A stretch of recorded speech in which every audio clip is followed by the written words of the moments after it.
Good morning, everyone. Today, I want to talk about AI technology in recruiting. In particular, I want to talk about conversational AI in the context of a company that you may know called Paradox. Paradox was a pioneer in the early days of what we used to call chatbots and developed a system for conversational AI for candidates. And the original vision was to just make it easier for job candidates to get information as they apply for jobs in your company. And they were very successful at that. And Olivia, which is the name of the chatbot, became embedded into lots of applicant tracking systems and candidate websites. And sure enough, being a creative entrepreneurial company, they built out more and more and more. And now Paradox is really an entire conversational AI platform designed initially for recruiting and all aspects of the recruiting. And you'll hear about this from Adam.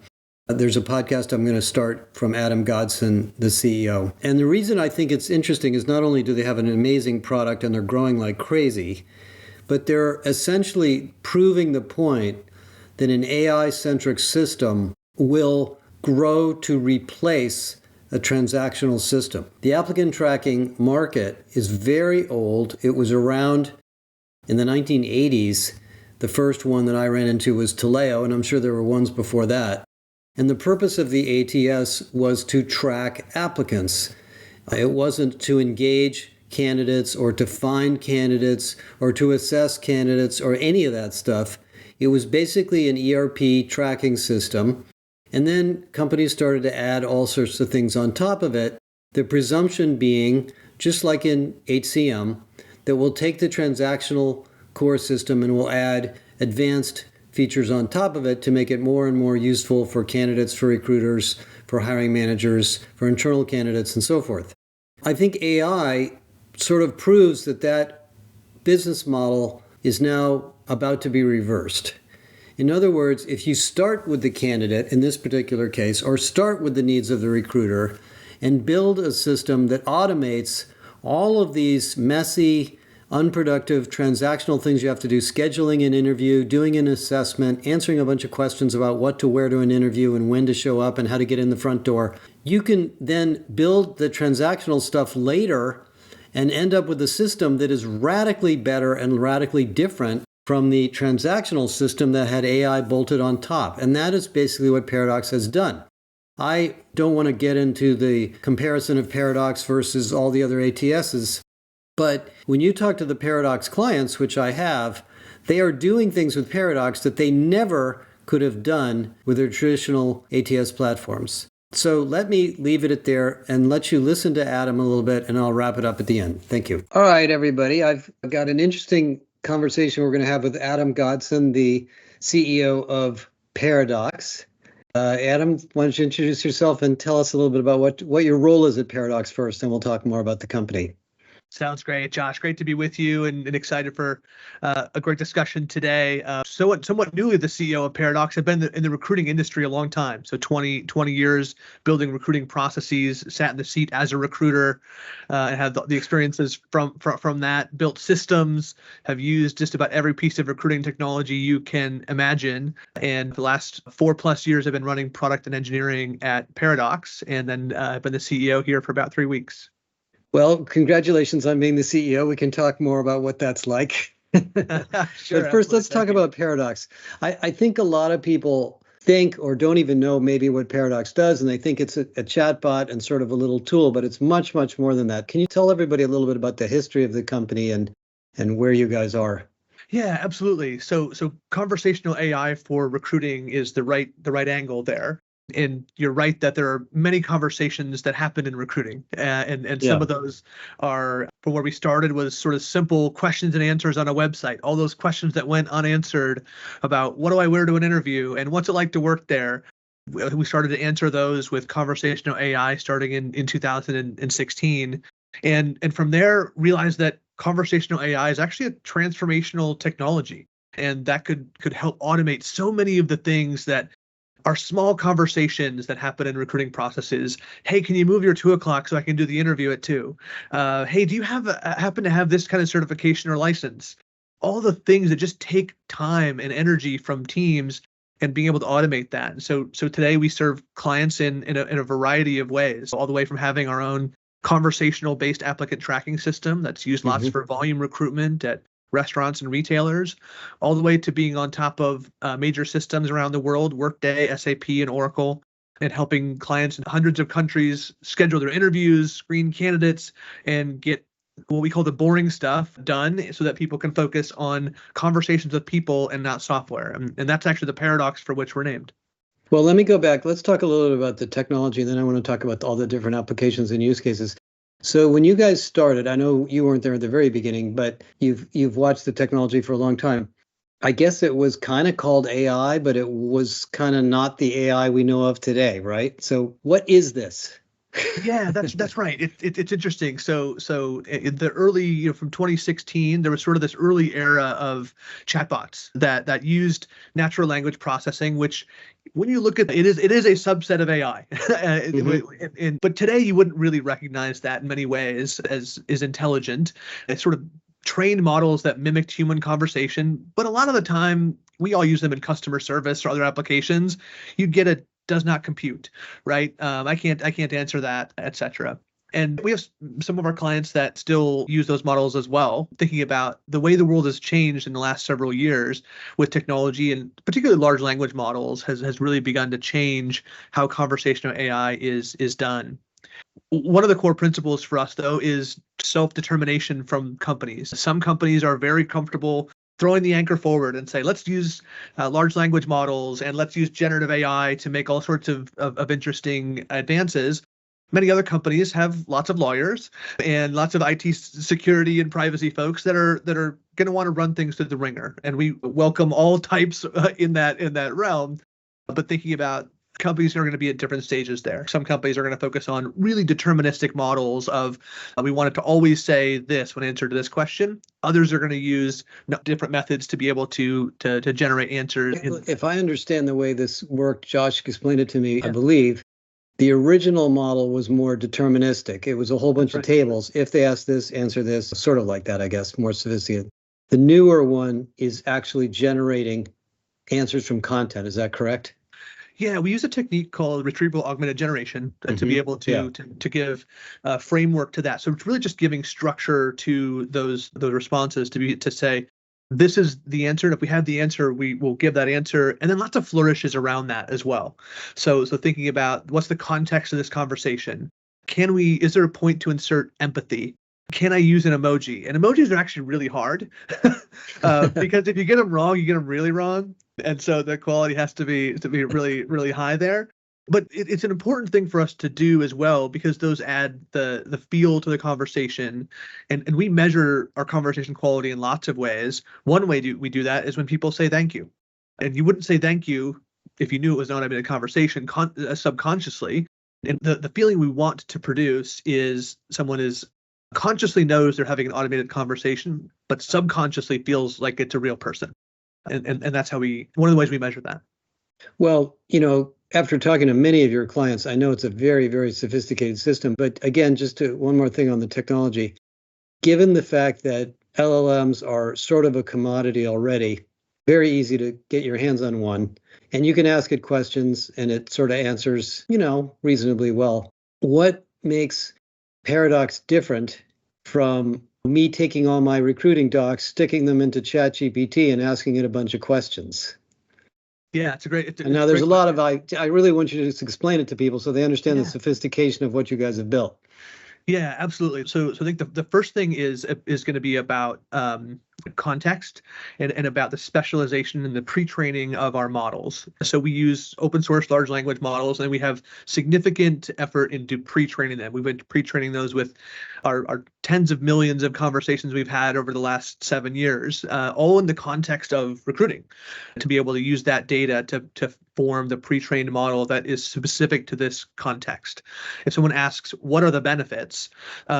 We know that they're probably talking about employment benefits related to a job. And we can break that down into 30 different other subsections of follow-up questions, like are you talking about insurance benefits or time off benefits? Whereas if you ask someone, just that string of words may mean any number of things. So the pre-training of that model matters a lot. The second is safety, is being able to save your candidates most often, and your users, from the trouble of having lots of embarrassing moments, potentially, of a model that's not built for purpose. And so whether that's you asking it to talk like a pirate, or asking, can I take my dog to work? Okay, great, here's the pet policy. Can I take my alligator to work? And being able to Can you ask Olivia questions like that? You absolutely can. You absolutely can. I'll share some of that with you to be able to give the right context. And that's where the magical difference is, right? Where in an old NLP world, can I take my alligator to work? I don't understand, or here's the pet policy. Now be able to say, well, we appreciate the question. We know that an alligator is not inappropriate for work based on the underlying language model. And so I think those are the two key things: is safety, and then the pre-training of the model that makes a huge difference. Well, let me ask you about a third one, the retrieval part, the search part. In our system, which is not a conversational system so much, the big key is searching and finding the right content to answer the question. In your case, you've gone from a candidate conversational bot to an ATS essentially, and more. Yeah. What is the data? How do you manage all the data behind this? I'm curious. And does it remember who the person is when they come back and ask more questions? Yes, is the answer to that. So remembering the person and the context of that conversation, and that's been one of the best advancements based on large language models, is being able to understand the full context of that, and so the data is managed in our systems to be sure that we can understand the context of when someone's answering a question as well. So even my earlier example about benefits or time off, it might matter where in the process you are to that as well. What are the benefits to this job? I might give you an answer with a level of specificity in the recruiting process. And once you're an employee, I might give you a different answer that says, here's where to go find more information about that, or here's the provider to call because you're already in our other systems. In that. So having the context of not only the previous conversations you've had, but also where this person is in a process. Have they scheduled an interview? Have they already had the interview? Have they already been hired? All that matters to the type of conversation we can have. Okay, so there's essentially a workflow management system going on behind the scenes here that's keeping track of what this person's been through. And then when somebody buys Paradox, I've never done an implementation. Do you coach them through, what do you have to do to teach it about your employment practices, your hiring practices, your culture? I mean, there's a million questions recruiters have to answer. I don't know where that stuff's even written down, to be honest. The varying levels based on what companies have, but our baseline where we start is we ask our clients to onboard Olivia, and about half our clients change the name to some other persona, but to onboard like an employee. So if you were onboarding someone, give all the information that you would have about all the things to work there. Where's the handbook and the manual, and the benefit policies, all those things. We ingest that. We use AI to rip that apart, put it in vector databases. But importantly, with the retrieval augmented generation model, we also allow for review of that from our clients. And so if there's going to be an answer for what's the culture like, we're going to have an answer that we generate through LLM, but we also want someone to be able to have the approval to make that different. And so if you want to have that answer change, then the base answer. So does the client get a tool to see how the answers are running and then go back and tweak them? Yeah, okay. Exactly right. So we're going to make the base answer from the LLM, and then the client's going to be able to review those and then also change any of those, update those as well. Okay, so in a sense, what this is a very sophisticated, domain knowledgeable chat system built on AI, not a chatbot, in a sense. That's right. It looks like a chatbot, but it's very sophisticated in this domain. It is, and that's why we like to use the term conversational AI, because that world has changed of what it used to mean versus what it means today. And then I think some of the things you mentioned too about workflow actually matter a lot to their ability to get work done. And that's one of the things that is so important in our space right now is, yes, everyone wants to know what recruiting is going to look like in 5 years, but they also have problems today. Right. And so how do we both have that vision for the future, but then also be sure that we're getting work done today, we're improving outcomes, we're getting interviews scheduled, candidates screened, and getting things done. Well, the companies I've talked to that use Paradox have reduced the workload to recruit by almost orders of magnitude, really. I mean, it's just sort of astounding. And I know you acquired an assessment tool. You've built out an ATS in a sense. You're getting into candidate relationship marketing. Yep. Tell me a little more about the advanced stuff that's in here. It's more than a chatbot. Yeah, that's it. Well, and I think the idea of where the future is going is that recruiting is going to break down into really two types of people. There are going to be people that design processes and people that manage technology and really think about how to make technology, especially conversational AI, but also tools that help with assessments and augmenting decisions and other things. How do we get that work done? And then there's going to be people that have a lot of conversations and convince people to join. And I think that's really good for the future of talent acquisition, in that today I think there's a lot of people that wish they were having conversations all day to convince people to join, that are actually spending a lot of time clicking in their ATS or doing administrative work. And I think the future breeds a lot more clarity for that, to say people are going to be convincing others to join, and the competition is going to be fierce for talent in the future. And then we're absolutely going to need people that are real recruiters. Right, right. And not people doing administrative Human-centered recruiters, right? Exactly. Not people And clicking so around. Yeah, and so much of the administrative work will get abstracted Yeah. away, and Paradox is on a mission to help do that in lots of ways. And I think one thing that's unique about our tool set is we can work with just about anyone, whether you're a large multinational company and want to put us on top of Workday, or if you're running restaurants in a city and want us to help with the entire process. So there's a tool set that's built flexibly. Well, so I've talked to McDonald's and Compass Group and a bunch of your clients. They tend to tell me things like the number of recruiters went from this big to this big, much reduction in the number of, especially things like coordinators. So what happens to the recruiter's job when you turn this thing on? Mostly they spend more time with people and not software.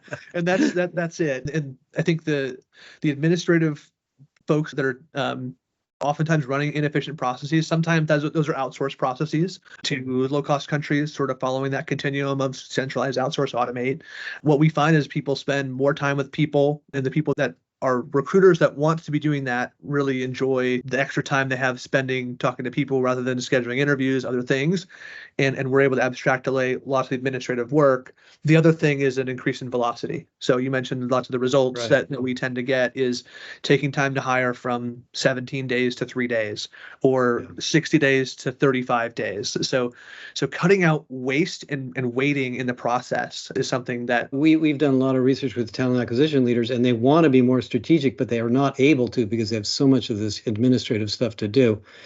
So let me talk about just the high volume for a second, then we'll talk about the other roles. Yeah. In the high volume applications like FedEx and others, I get the feeling that the system almost does everything. Can you actually use Paradox to apply, screen, and get hired? Yes. So, I mean, you mentioned FedEx. So we've been at various conferences in the last year with them as well. And the challenge they came with is we want to be able to give someone a conditional offer in less than 10 minutes. And they can. So it's a series of integrations, right? Have you worked here before? Great. Let's check that record to see you'd be right. Will you submit to a background check? Can we do a pre-background check? And being able to get that offer with just that initial conversation, and then have the follow-up background check and all the compliance pieces, et cetera. Very cool. And then McDonald's has the, would you like a job to go with that hamburger today kind of use case. It's America's best first job, right? So right. Yes, being able to just accelerate that and take out the waiting. That's really important. So let me just make a comment on that. For the people listening, you all know that the job market's getting tighter and tighter and tighter. So for these high volume, high turnover roles, this kind of a technology is absolutely going to be essential in those kinds of situations because it's so hard to find people. It is a competitive advantage, and we've seen that with our clients having staffing rates significantly higher, being able to open new restaurants. I think most of us in the last 3 or 4 years have gone to a restaurant that was closed or a section that was closed because there wasn't staff to staff it.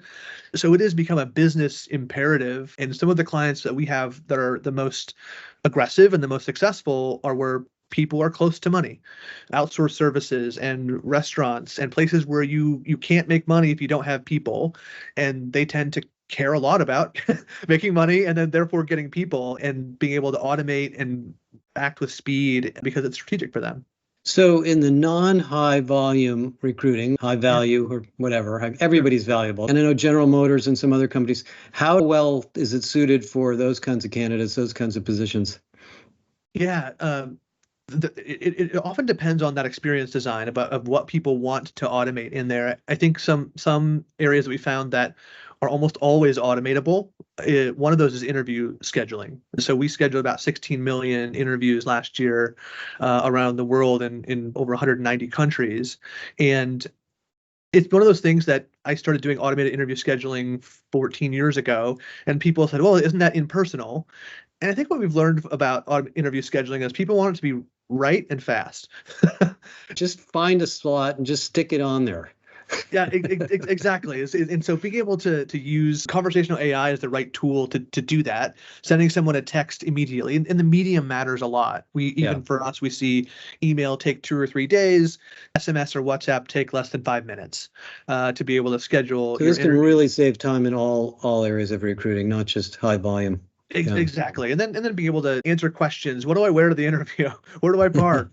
What do I need for security? Those kinds of things, and being able to reschedule those interviews, move a time for a hiring manager if they need to do that rather than cancel the whole thing. Just making, and so that's one of the key areas that we know that suits just about every company. And then there's a whole bunch of other things that come out on a company by company basis that they need help with in the recruiting process that conversational AI can help with. Let me ask another more business question. My sense of the market is that you are so far ahead in this particular domain that you're really becoming the leader or the definer of the market. I don't know if you agree with me. I don't want to be over optimistic for you because you're the CEO now. You can sort of tell me what you think. And that means you move beyond recruiting and you think about other things you can do with this. How do you see yourselves in terms of this market? Do you feel like you're creating it? Do you feel like you're following it? And where do you want to go with the technology?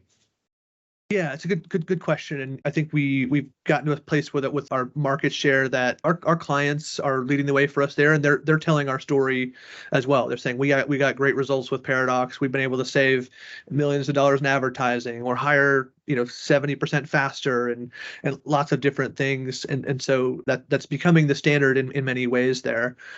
We think this is just how hiring is going to evolve for everyone, that hiring is going to get faster. Friction is going to come out of all these processes everywhere. And we know that people are going to catch up, and they're going to chase us, and they're going to find that. And so we've got to stay ahead and innovate. And that's true in talent acquisition and our products and talent acquisition. But we do think that there are many ways in the employee life cycle that conversational AI matters significantly as well. We've been asked since the beginning about, Olivia does such a great job in their recruiting process. Like, can she help in the first 30 days, the first 90 days? What some of those critical moments, especially for frontline workers, and we started some of that work to help understand that as well. To how can we be of help there with onboarding in those critical moments to be sure that we're getting people in touch and doing the same, answering questions, of course, and then doing the same thing, which is being sure that we can take care of the administrative work so people can spend more time with people.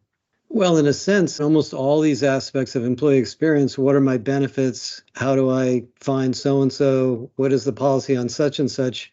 Are all those internal issues are very similar to what you're doing for candidates, I think. Yeah, that's right. And I think the focus for us has been on the frontline worker in that piece, and people that have traditionally been left out, where they don't have an email address that they're issued on their first day. They don't have a SharePoint to go to, even if they wanted to. And so what they do have is they have a phone. They have a contact they can have in their phone, and just to be able to ask a question to. How do I get a new hat? When do I work? So here, let me throw you a curveball. You may not have thought about this, or you may have. So one of the things that's big right now is internal mobility, finding people inside the company that might be able to fit this role, using a talent marketplace, using talent intelligence, whatever it may be. Where do you guys see your role in that process? Yeah, I think as a communication tool, absolutely. I think one of the key parts that is missed there is awareness. So we run into that a lot in again distributed context where there's a new manager role open at the store, but people that are at stores 2 miles away have no idea, and they're not going to apply for it because they don't know. And so being able to solve some of the basic awareness things there as well. I think there's a lot more that we'll continue to think about from an AI perspective about what are the rules of engagement, right? Can I send a message to your employee without you having to wanting to stab me? Those types of things that are difficult that come at a programmatic level as you think about internal mobility. So I just didn't understand this. So a recruiting function could send out a message in a sense to all internal employees in a given domain about a job that was opened, and then they could communicate with Olivia to apply. Is that correct? Yeah, absolutely, absolutely. Being able to do some job search too, being able to do some light coaching, like what kind of jobs do I have available? What do you want to do? Those kinds of things. Some of this is, my early career as a recruiter.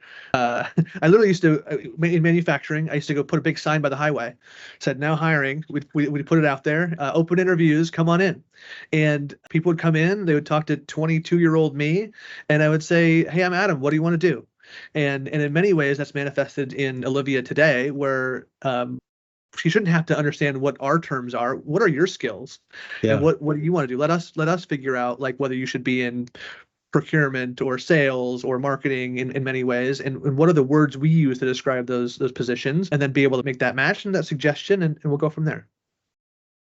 Well, given how important your product is and your technology, the big ATS providers, including Phenom to some degree, Oracle, SAP, Workday, iCIMS, all the others, do you see them as partners? Do you see them as competitors? Do you see them as frenemies?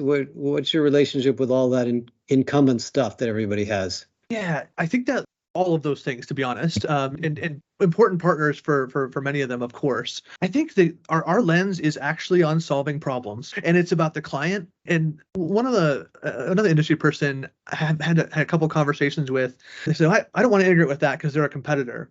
I said, that's not a very client-centric view. Like, why does the client actually care at all about your relationship between two companies? Help them solve a problem, and good things flow from that. And so we work with all of those companies in different ways. We actually have integrations with all of those companies. And for us, it's about how does the client best solve this? And sometimes, and many times, it is about keeping Workday and SAP and Oracle for that continuity and that platform they get around data, and also understanding those tools can't do everything well. And so we see a lot of situations, you mentioned a couple of them earlier, where Paradox is really driving the experience for the frontline worker on top of Workday or SAP. And Workday or SAP do a great job in the corporate environment and many other places, but Paradox, by having both, they're able to optimize for both those scenarios. I love that. I've talked to your management team so much. I think you guys really have this abundance mindset that there's room for everybody here. And if you constantly work on solving problems, you'll always find a market. So one more sort of market question, then we'll wrap up. We're talking to a lot of companies about various AI tools because of our own product. And we keep hearing about the Microsoft Copilot. And, a lot of companies have it. I'm not sure they know what they're going to do with it yet. It's pretty good for finding documents and stuff, but it has promised to do a lot more. What do you think the impact of that will be on recruiting at this point? Yeah, it's interesting. And with every feature that we make, maybe full stop, but especially with AI, we have to go through and think about, okay, in the future, where is this going to be done? And who is going to do this? Because I don't want to replicate or replace anything that's going to be done in Microsoft or Google. And I think that's where something like a job description generator is a good early example for us, is everyone made one, us included. But the thought really is, where are people going to write job descriptions? And the answer, I think, is actually in the flow of work, where they already do that today. And for many of them, that's in either a system of record, or it's in the documents like Microsoft or Google that they do that today, and where they have those.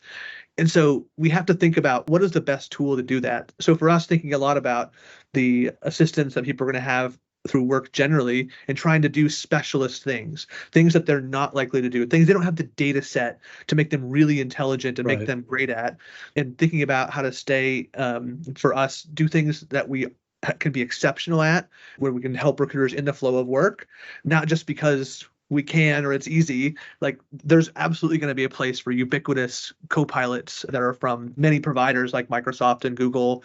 And so we've got to figure out what's the hardest work, what's the specialist work to do, and that's the work we're focusing on.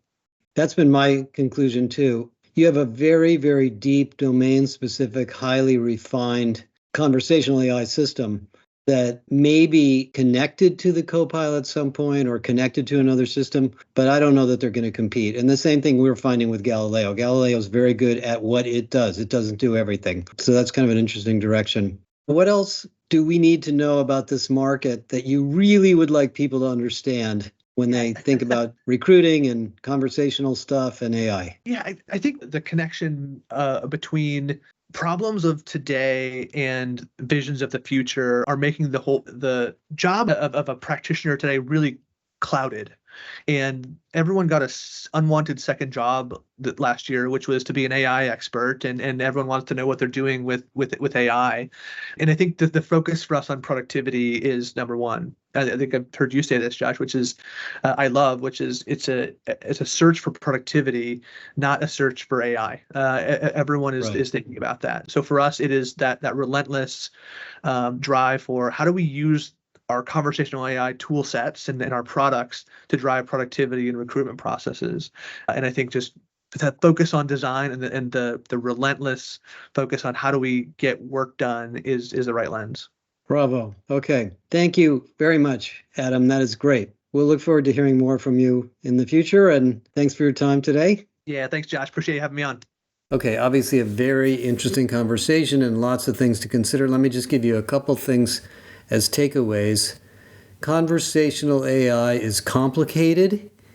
It's not simply chatting with a piece of content. There's context, there's definitions, there's rules, there's curation of content, there's understanding the expectations of the user who's using the system. So there will be no generic chatbot that does everything for everybody, not in my opinion. Number two, the focus on the user and the user experience first, and the transactional application second, is the future of AI. It's the future of all of our lives. It's the future of our consumer life, and it's the future of our HR technology and our employee technology. And third is focus. Paradox has focused like a laser on the needs of job candidates, of recruiters, of internal job candidates looking for opportunities inside of the company, and then slowly getting into other applications like onboarding. And so they really understand the small, intricate use cases around this. The same thing goes for you in whatever your initiative may be. A leadership AI, an AI that helps with benefits, an AI that helps with understanding best practices and vendors like us is going to be different from an AI that helps you change your vacation days. So even though these may all be embedded into one master platform over time, maybe it'll be the Microsoft Copilot, maybe it'll be something else, these specialized systems are very, very powerful. And the fourth thing I'll just tell you is the ROI of a highly refined system like Paradox is massive. If you look at companies like FedEx, others of the many Paradox customers, they have reduced time to hire by 10 to 20 to 30 times, from 30 days to 5 days, reducing the workload of recruiters by 70 to 80% so they can spend more time doing strategic things. So these are really groundbreaking opportunities, and I just am a big fan of Paradox because of that. So have a great weekend, everybody, and thanks for listening.